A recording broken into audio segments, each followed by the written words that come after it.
النقطة الثالثة وهي الوقت. احنا ما نملكش الوقت، احنا بس بنستخدمه وهو بيمر علينا. عارف انت ايه الحاجة المشتركة ما بين انسان ناجح وما بين الكلوك الساعة؟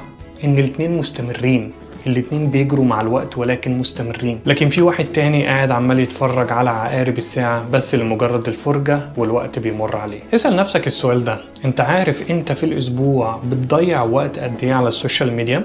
في طبعا الايفونز ومعظم التليفونات دلوقتي ممكن تجيب لك الافريج تايم اللي انت قضيته على ابلكيشن معين او اوفر. الابحاث قالت ان الشخص العادي بيضيع 2.5 ساعة من وقته على السوشيال ميديا في اليوم، يعني في الاسبوع 17.5 ساعة.